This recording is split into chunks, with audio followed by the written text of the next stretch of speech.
أما بعد فأعوذ بالله من الشيطان الرجيم بسم الله الرحمن الرحيم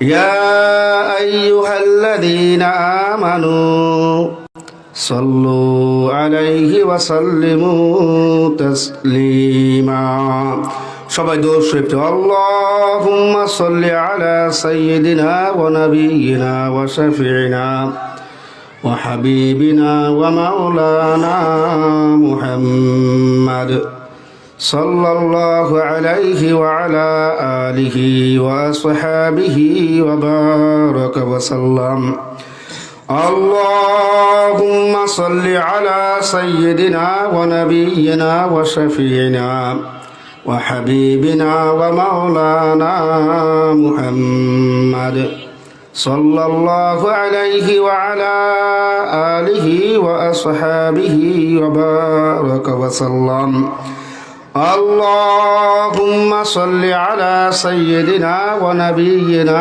وشفيعنا وحبيبنا ومولانا محمد صلى الله عليه وعلى آله وأصحابه وبارك وسلم بسم الله الرحمن الرحيم يا أيها الذين آمنوا اتقوا الله حق تقاته ولا تموتن إلا وأنتم مسلمون صدقت يا رب العالمين মহান আল্লাহ রাব্বুল আলামিনের বান্দা জনাবে রাসূলুল্লাহ সাল্লাল্লাহু আলাইহি ওয়াসাল্লামের উম্মতগণ, শুকরিয়া আদায় করছি মহান আল্লাহ রাব্বুল আলামিনের দরবারে যে আল্লাহ রাব্বুল আলামিন আপনাকে আমাকে দয়া করে মায়া করে সমস্ত ঝুট ঝামেলা থেকে বিরত রেখে জান্নাতের বাগিচায় ওয়াজ মাহফিলে বসার তৌফিক দান করলেন।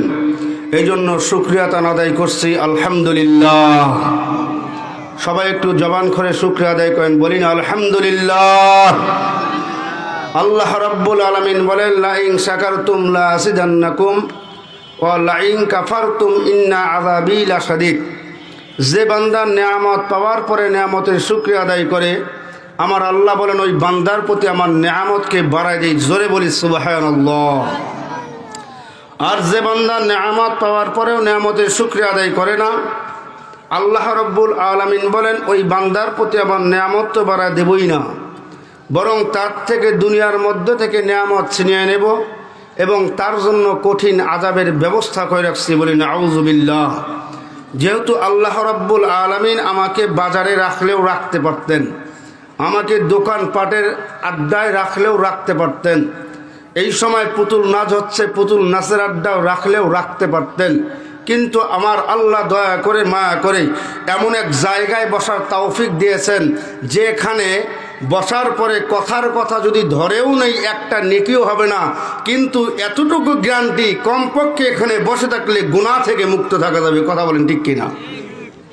তাহলে যেখানে গুনাহ থেকে মুক্ত থাকা যায় নিঃসন্দেহে বলা যায় এইটা আল্লাহ রাব্বুল আলামিনের একটা নিয়ামত। কি নিয়ামত না? এজন্য একটু জোরে সরে বলি আলহামদুলিল্লাহ। আসলে আমি এলাকার সন্তান, এখানে নসিহত করার মতো আমার কোনো যোগ্যতা নাই। এখানে বসা আছেন আমার অনেক মুরব্বীরা যারা আমাকে কোলে পিঠে করে মানুষ করেছেন, যারা আমাকে ল্যাংটা অবস্থায় দেখেছেন, এরকম মানুষ এখানে আছে। অতএব তাদেরকে কি নসিহত করব? আজীবন তো তাদের থেকে নসিহত গ্রহণ করছি শুধু হক আদায় করার জন্য। আল্লাহর কসম, শুধু হক আদায় করার জন্য উঠেছি, যেন কিয়ামতের ময়দানে এই এলাকাবাসী না বলে যে আমাদের বেটা ছিল, আমাদের ভাতিজা ছিল। এই কোনো দিন আমাকে কোরআনের পক্ষে ইসলামের পক্ষে দাওয়াত না বলতে পারেন, এজন্য স্টেজে ওঠা। এবং সম্ভবত আমার তো নিয়ত এটা, এবং আল্লাহ সম্ভবত এইটা হক আদায় করার জন্যই আমাকে স্টেজে তুলেছেন। আলহামদুলিল্লাহ। আমি কালামে পাক থেকে তিলাওয়াত করেছি, আল্লাহ রাব্বুল আলামিন বলেন ইয়া আইয়ুহাল্লাযীনা আমানু, হে ঈমানদার বান্দারা, ভালো করে বুঝবেন, খুব সংক্ষিপ্ত সময় কথা বলবো। আমার আল্লাহ বলেন, হে ইমানদার বান্দারা ইত্তাকুল্লাহ, হে ইমানদার বান্দারা তোমরা আমি আল্লাহকে ভয় করো। দুনিয়ার কাউকে নয়, দুনিয়ার কোনো এমপি মন্ত্রীকে নয়, একমাত্র আমি আল্লাহকে ভয় করো। কাকে? একটু জবান খুললে সুবিধা হবে, বক্তাদের সামনে কথা বললে বক্তারা বোঝে যে তার কথা বোঝা যায়। যেহেতু আমি এলাকার মানুষ, আমার সাথে কথা বলতে সমস্যা নাই, আমার সাথে সবারই একটা না একটা সম্পর্ক আছে। কি বললাম? কাকে ভয় করব? আরো জোরে বলেন, কাকে ভয় করব? এবার আল্লাহ রাব্বুল আলামিন বলেন হাক্কা তুকাতিহি, আল্লাহ বলেন তোমরা আমাকে কেমন ভয় করবা? শুধু মুখে মুখে ভয় করলে হবে না, আমাকে প্রকৃত ভয় করা লাগবে। যে ভয় করলে গুনাহ থেকে ফেরা যাবে, যে ভয় করলে গুনাহ থেকে ফেরা যাবে, নেক কাজ করার জন্য উৎসাহ পাওয়া যাবে, আমার আল্লাহ বলেন সেই ভয় তোমরা করো। তাহলে রূপক ভয় করে লাভ নাই। মুখে মুখে আমি আল্লাহকে ভয় করি, আমি আল্লাহকে ভয় করি, এরকম বলার কোনো মানেই নাই। বরং আমি এমনভাবে আল্লাহকে ভয় করব যেভাবে করা উচিত। কি কথা ঠিক না? যেভাবে ভয় করা উচিত। একটা উদাহরণ দিলে বোঝা আসবে। কথার কথা, আমার আব্বা আমার সিগারেট খাওয়া পছন্দ করেন না। কি আপনার সন্তান সিগারেট খাবে আপনি পছন্দ করেন? কথা বলেন। মনে করেন আপনার সন্তান সিগারেট খাবে, আমি সিগারেট খাবো, আমার আব্বা পছন্দ করেন না। বিভিন্ন জায়গায় সিগারেট খাইছি, আমার আব্বার কানে আসছে, বাড়িতে আমাকে নিয়ে বইসা আমারে বলছে, মনির তুই আর সিগারেট খাবি না, সিগারেট যদি খাও তোর বাড়িতে জায়গা হবে না, তোর পিঠের চামড়া রাখবো না। এরকম যখন শাসন করছে, আমি বাজারে আসছি বন্ধুদের আড্ডায়, আমি দোকানের পূর্ব পাশে, আমার আব্বা পশ্চিম পাশে দোকানে, আমার বন্ধুরা সিগারেট খাচ্ছে, আমার আব্বা পশ্চিমের দোকানে বসে আছে। আমার আব্বা আমারে দেখে নাই আমি যে পূর্বের দোকানে বসে আছি। আমার বন্ধুরা আমাকে বলতেছে, বন্ধু এখানে তো তোমার আব্বা নাই, তুমি একটু সিগারেট খাও। আমি কিন্তু আব্বারে দেখছি, আমার আব্বা পশ্চিমের দোকানে বসে আছে। আমি চিন্তা করব, না না, এই সময় যদি আমি সিগারেট খাই, আমার আব্বা যদি দেখিয়া ফেলে, আমার আব্বা হুঁশিয়ার করিয়া দিছে, আমার পিঠের চামড়া রাখবে না, আমার ভাত বন্ধ করিয়া দেবে। ভাই আমি এই চিন্তা করিয়া সিগারেটে টান দেই নাই। আমার আব্বা কিন্তু দেখে নাই, যদি দেখিয়া ফেলে, আমার আব্বা দেখে নাই, যদি দেখিয়া ফেলে, আল্লাহু আকবার, এজন্য আমি সিগারেট খাই না। কথা মনে হয় বোঝাইতে পারতেছি না। আমার আব্বা আমি সিগারেট খাবো কি খাবো না এইটা তো দেখারই কথা না, কারণ আমার আব্বা পশ্চিমের দোকান থেকে আমারে দেখে নাই। কিন্তু আমার ভয়, যদি আমার আব্বা আমারে দেখিয়া ফেলে, এই জন্যই বন্ধুদেরকে, বন্ধু তোরা সিগারেট খা, আমি খাবো না। যদি আমার আব্বা দেখিয়া ফেলে তাহলে বাড়িতে ভাত বন্ধ করিয়া দেবে। যদি আমারে দেখিয়া ফেলে সিগারেট হাতে, আমার পিঠের চামড়া রাখবে না। অথচ আমার আব্বা আমারে দেখে নাই, যদি দেখে, এই চিন্তা করি আমি সিগারেটের মধ্যে টান দেই না। এ কপাল পোড়া মুসলমান আমার বাবারে, আমার যুবক ভাইরা, তোমার বড় ভাই দেখবে এজন্য তুমি সিগারেট টান দাও না। তোমার চাচা দেখিয়া ফলাইবে এই জন্য তুমি সিগারেট টান দাও না। এই আমার আল্লাহ কি অন্ধ? আমার আল্লাহ কি দেখে না? ওয়াল্লাহু সামিউম বাসীর। আমার আল্লাহ সব দেখে, আমার আল্লাহ সব শোনে। আমি আমার বাবার ভয়ে আমি সিগারেট টান দিলাম না, যদি দেখিয়া ফেলে। কিন্তু আল্লাহর বান্দারা, আমি আপনাদেরকে জিজ্ঞাসা করতে চাই, আমি যদি একটা লোহা দিয়া ঘর বানাইয়া, পাথর দিয়া ঘর বানাইয়া সেখানে সিগারেট টান দে, আমার মাওলা দেখবে কি দেখবে না? দেখবে। আমি যদি একটা অট্টালিকা ঘরের মধ্যে বসিয়া জেনা করি, আমার দুনিয়ার কোনো মানুষ দেখুক আর না দেখুক, আমার আল্লাহ দেখে কি দেখে না? কথা কয় না, দেখে কি দেখে না? এ বাবা, ঘরের মধ্যে কেউ নাই, একমাত্র আমি টিভিটা সারিয়া দিছি, উলঙ্গ ড্যান্স দেখতেছি, গান বাজনা শুনতে আসি, দুনিয়ার কেউ দেখে না আমি এইখানে কি দেখতেছি, কিন্তু আমার মাওলা দেখে কি দেখে না? এ বাবা, তোমার বাবার ভয়ে, তোমার চাচার ভয়ে, তোমার দাদার ভয়ে, তোমার আত্মীয় স্বজনের ভয়ে, তোমার ওস্তাদের ভয়ে যদি তুমি গুনাহ থেকে বাঁচিয়া থাকতে পারো, আমার আল্লাহর ভয়ে কেন তুমি গুনাহ থেকে বাঁচিয়া থাকতে পারবা না? এ যুবক বাবারা, আমার মাওলা কিন্তু সব দেখে রে বাবা, আমার মাওলা কিন্তু সব শোনে।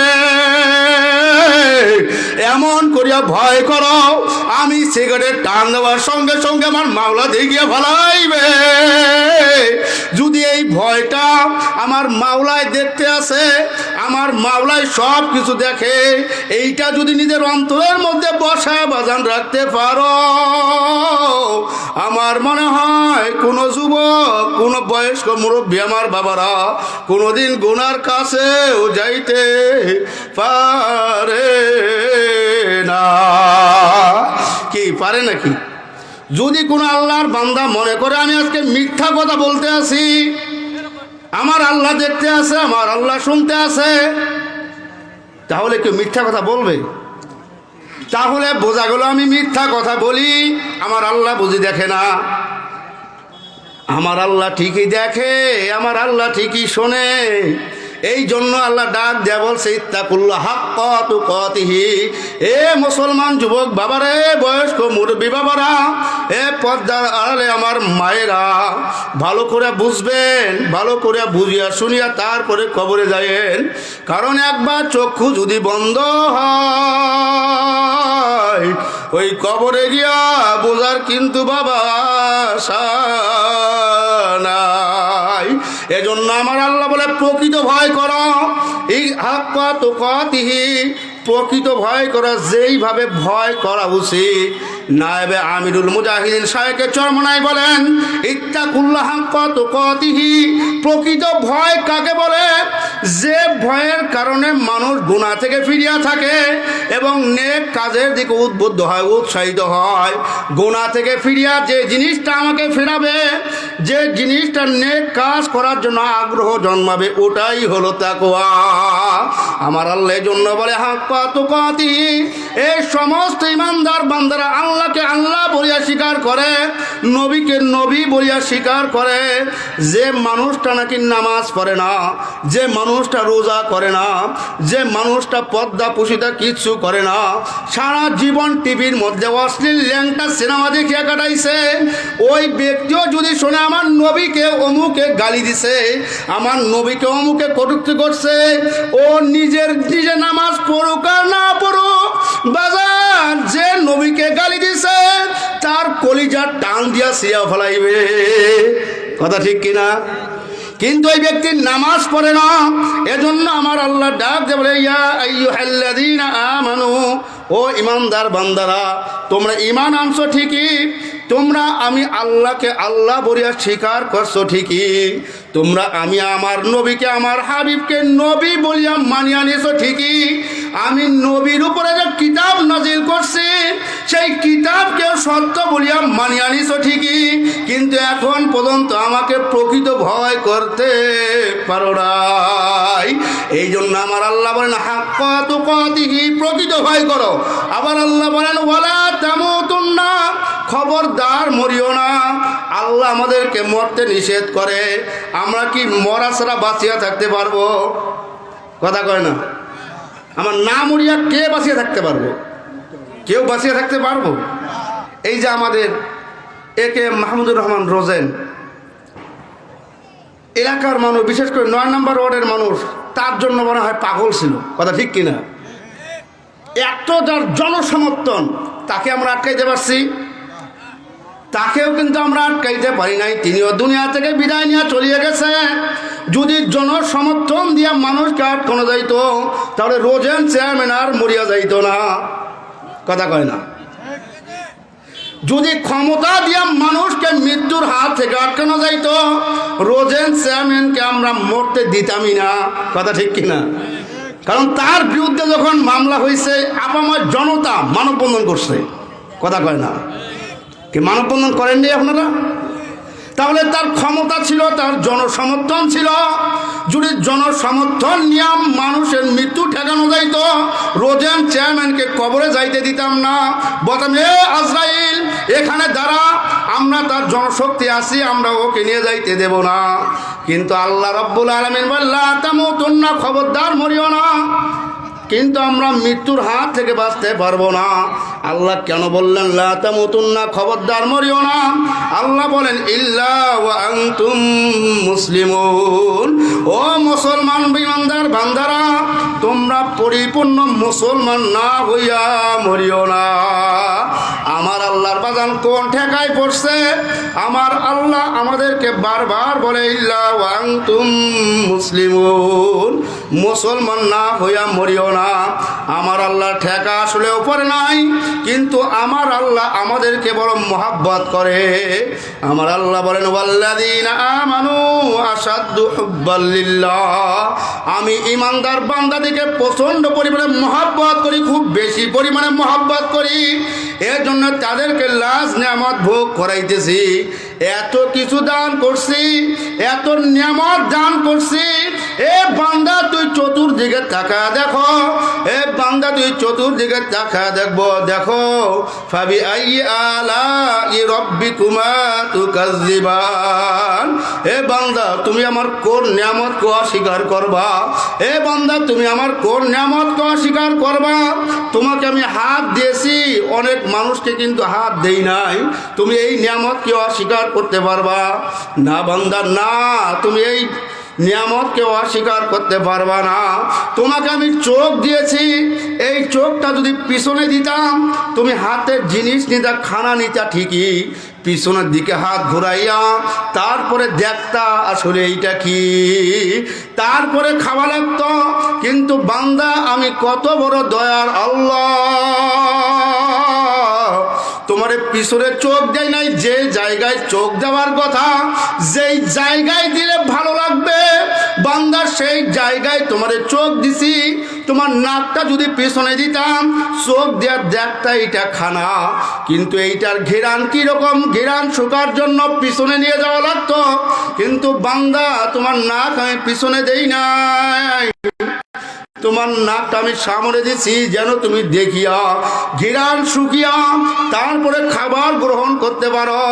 ও বান্দা, তুমি কোন নিয়ামতকে অস্বীকার করবারে? বান্দা, কোন নিয়ামতকে তুমি অস্বীকার করতে পারবা না। এই জন্য বান্দারা খবরদার মুসলমান না হইয়া মরিও না। কারণ মুসলমান না হইয়া যদি মৃত্যুর বিছানায় শুয়া যাও,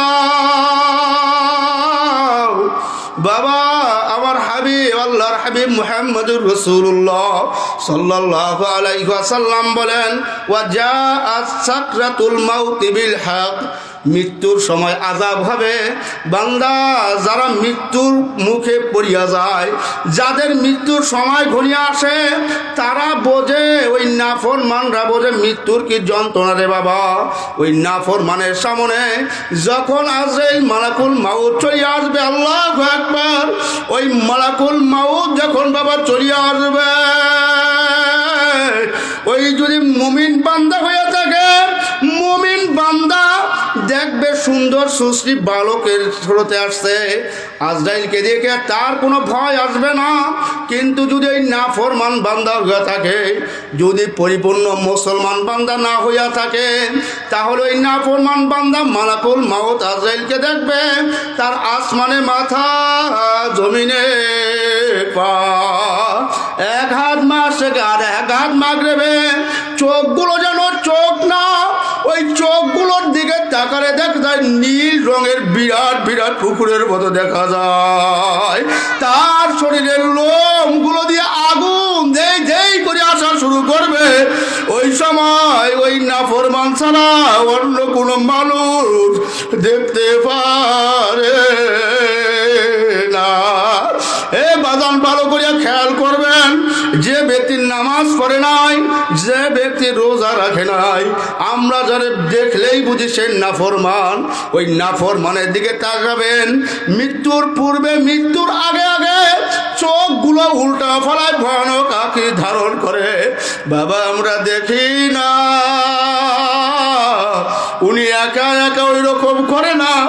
যখন মালাকুল মাউত বিরাট এক বিকট সুরত নিয়া তার সামনে হাজির হয়, তখন সে ভয়ে চোখ উল্টা ফেলায়।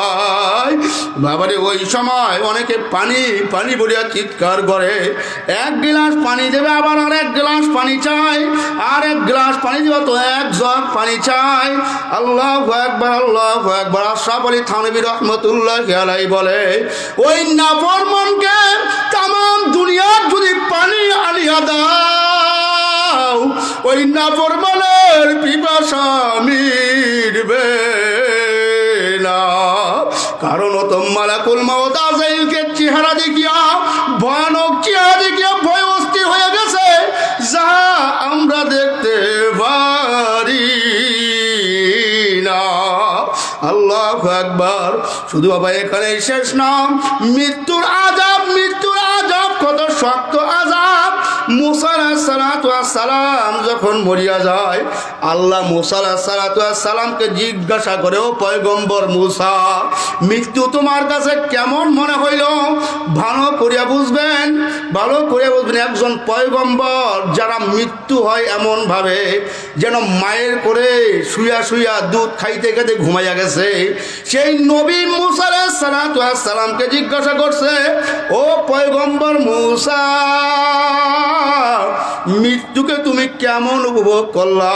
বলে, আল্লাহ, যেভাবে আমার মৃত্যু হয়েছে, যেভাবে আমার মৃত্যু হয়েছে, যেভাবে আপনার মালাকুল মাউত দারোগা আমার জান কবজ করিয়া নিছে, আল্লাহ আমি চাই, আমার কাছে তো এমন মনে হয়েছে যেন একটা চড়ুই পাখির বাচ্চাকে, আল্লাহু আকবার, একটা চড়ুই পাখির বাচ্চাকে জ্বলন্ত তেলের মধ্যে দিছে, সেই পাখিটা সেখান থেকে উড়িয়াও যাইতে পারে না,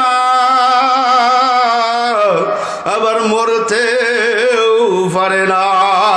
ওই পাখিটা যেমন করিয়া নাকি মৃত্যুবরণ করে, ও আল্লাহ আমার কাছে মৃত্যুটা এমন মনে হয়েছে। হাসান বসরি রহমতুল্লাহি আলাইহি বলেন, একসঙ্গে 100টা ছুরি দিয়া মানুষকে আঘাত করতে করতে মরিয়া গেলে যেমন নাকি কষ্ট হয়, মৃত্যুর সময় সেরকম বাজান কষ্ট হয়। এজন্যই আমার আল্লাহ ডাক দিয়া বলে, ওয়ালা তামুতুন্না ইল্লা ওয়া আনতুম মুসলিমুন। ওই ইমানদার বান্দারা মুসলমান না হইয়া কবরে আসিও না। শুধু মৃত্যুর সময় আযাব তা না, আমার রাসূল বলেন, আল্লাহ আল কবরতু রাউদাতুম মিন রিয়াদিল জান্নাহ আও হুফরাতুম মিন হুফারিন নার। কবর হবে দুইটা জায়গা, কে একটা হবে জান্নাত আর একটা হবে জাহান্নাম। কবর দুইটা জিনিসের ব্যতিরেকে হবে না, দুইটার ভিন্ন হবে না। কারো জন্য জান্নাত, কারো জন্য জাহান্নাম। ইন্নাল্লাযীনা আমানু ওয়া আমিলুস সালিহাতি কানাত লাহুম জান্নাতুল ফিরদাউসি নুজুলা। যে ব্যক্তি ঈমান আনার পরে নেক আমল করিয়া মৃত্যুবরণ করবে, কবরে চলিয়া যাবে, ওই ব্যক্তির জন্য কবর হবে জান্নাত। আর যে ব্যক্তির নাফরমানি করিয়া আমার মাওলারে ভুলিয়া নামাজ না পড়িয়া, জিকির না করিয়া, পর্দা না করিয়া, হারামকে হারাম মনে না করে ঘুষের টাকা জন্মের মতো খাইয়া, চাঁদার টাকা জন্মের মতো খাইয়া কবরের মধ্যে চলিয়া যায়, ওই বান্দাকে যখন কবরের মধ্যে নামাইবে, কবরের মধ্যে নামাইয়া যখন নাকি আত্মীয় স্বজন মাটি দিয়া ঢাকিয়া 40 কদম দূরে চলিয়া যাইবে, সঙ্গে সঙ্গে নাফরমানের কবরে দাও দাও করে আগুন জ্বলিয়া উঠবে। বাজার ওই আগুন সহ্য করা যাবে না।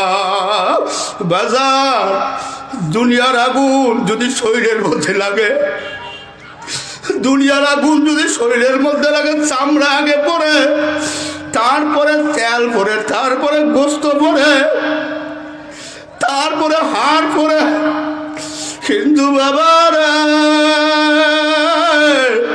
ওই জাহান্নামের আগুন এত তেজের আগুন, এত উত্তপ্ত আগুন, ওই আগুন শরীরের লাগার সঙ্গে সঙ্গে হাড় পর্যন্ত পুড়িয়া যাইবে। আল্লাহ আপনি আমাদেরকে মাফ করিয়া দেন বাবারে।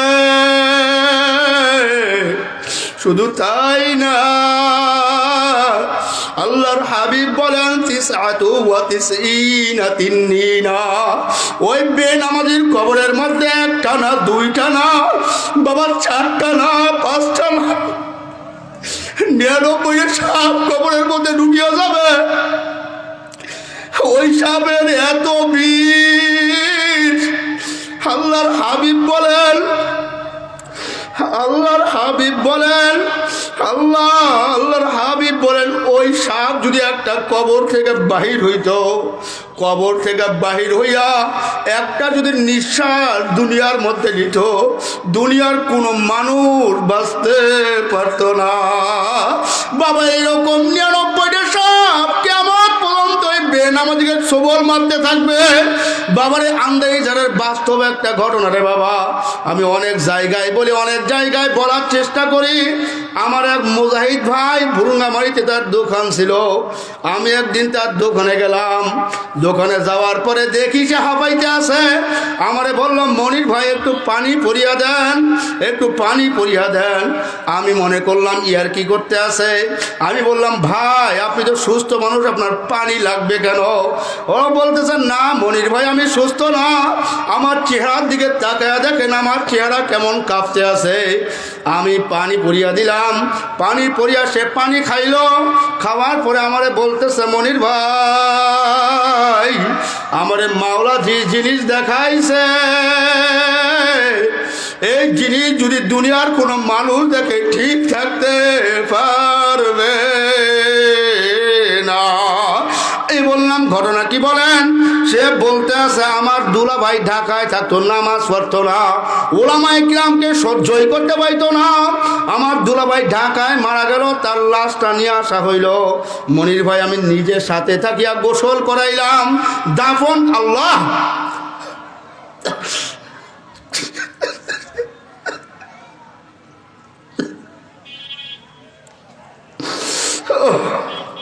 আল্লাহ আপনি আমাদের পথ থেকে মাফ করিয়া দেন। এ আল্লাহ পাকের বান্দা, উনি আমাকে শোনাইতেছে, মনির ভাই আমি আমার দুলা ভাইরে গোসল করে কাফন করাইলাম। সিদ্ধান্ত হইল 3 জন নামলাম কবরে। 3 জন কবরে নামার পরে 2 জন উঠিয়া গেছে। আমি মাথার বাঁধনটা খুলতে গেছি। মাথার বাঁধন খোলার সময়, খোলার পরে পরে দেখি একটা টিকটিকির মতো কি জানি দেখা যায়। আমি চিন্তা করলাম টিকটিকি এখানে আসলো কোথা থেকে।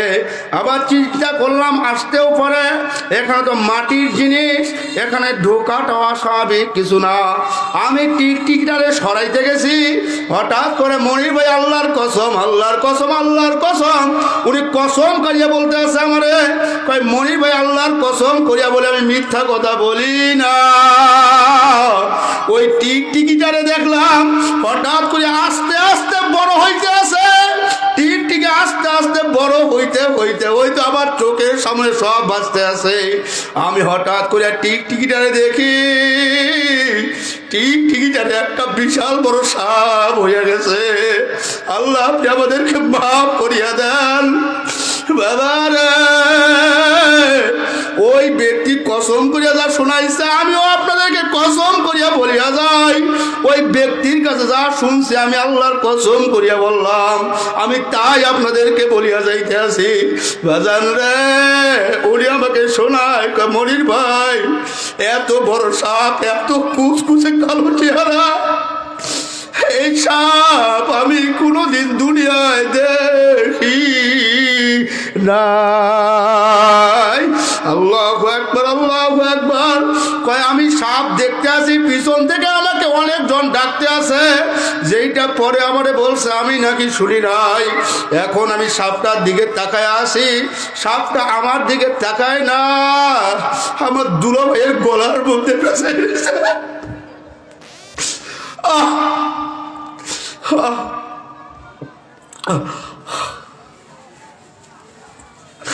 উনি বলতে আছে সাপটা আমার দুলাভাইয়ের গলার মধ্যে পাশায়, শুধু ক্ষান্ত হয় নাই, সাপটা আমার দুলাভাইয়ের গলার মধ্যে পাশাইয়া কবলের মধ্যে সবল মারা শুরু করিয়া দিছে। আমি আর নিজের ঠিক রাখতে পারি নাই, আমি একটা চিৎকার করিয়া গেছি। যখন জোরে চিৎকার মারছি ঠিক সেই সময় আল্লাহু আকবার, ঠিক সেই সময় লোকজন আমার ধরিয়া তুলছে। তারপরে আমার স্ত্রী আমারে বলতে আছে, আমি যখন সুস্থ হইলাম আমার স্ত্রী বলতেছে আমি নাকি আল্লাহু আকবার রাস্তার মধ্যে বসিয়া 2 জগ পানি খাইছি, আমার হুঁশ নাই। ওই আমাকে সুস্থ হওয়ার পর অনেকে বলতেছে 15 মিনিট ধরে তুমি কবরের মধ্যে ছিলা, তুমি কি দেখলা, তুমি কি দেখলা, আমাদের ডাক তুমি শোনো নাই। বাজান রে, আল্লাহ তারে দেখাইছে, অন্য মানুষ দেখে নাই। 15 মিনিট একটা কবরের মধ্যে থাকা কিন্তু 4টি খানি কথা না রে বাবা। আমি তখন জিজ্ঞাসা করছি, ভাই আপনার দুলা ভাই কেমন লোক ছিল? বলে দুলা ভাই কোনোদিন নামাজ পড়তো না। আমি সঙ্গে সঙ্গে তার নবীর হাদিস শোনা দিছি, আমি তারে বললাম, ও ভাই আমার আল্লাহর হাবিব কোনোদিন মিথ্যা কথা বলতে পারে না। আপনার মাধ্যমে আমার আল্লাহ প্রমাণ করিয়া দিছে কবরের মধ্যে যে আযাব হবে, কবরের মধ্যে যে 99টা সাপ হবে, তার মধ্যে একটা সাপ তুমি দেখছো, একটা সাপ দেখার পরে তোমার হুঁশ নাই। যদি 99টা সাপ তোমরা দেখাইতো তুমি চিল্লাম দিয়ে কবে মরিয়া যাইতা। বাবার নারায়ণগঞ্জের ঘটনা মাসিক আল কারিম পত্রিকার মধ্যে দিছে, মাদ্রাসার পাশেই একটা কবরস্থান। ওই ছাত্ররা তাহাজ্জুদের মধ্যে ওঠে, যারা হেফজ মাদ্রাসায় পড়ে তাদেরকে দেখবেন হেফজ মাদ্রাসার ছাত্ররা তাহাজ্জুদে ওঠে, যেহেতু কবরস্থান পাশে, তাহাজ্জুদে উঠছে, ওই এক কবর থেকে আওয়াজ শোনা যায়, কান্নার আওয়াজ। মোহতামিমকে বলছে, হুজুরকে বলছে, হুজুর আমরা তো তাহাজ্জুদের মধ্যে উঠি, তাহাজ্জুদে ওইটা দেখি ওই কবর থেকে কান্নার আওয়াজ পাওয়া যায়। হুজুর চিন্তা করছে কোন দুষ্ট জিন হয়তো এরকম করতে পারে, ভুল শুনছে। 1 দিন 2 দিন 3 দিন যখন ছাত্ররা বলছে, তখন হুজুর বলছে, বাজান যখন আবার শুনবা আমারে জানাবা, আমিও শুনবো। বাজান রে,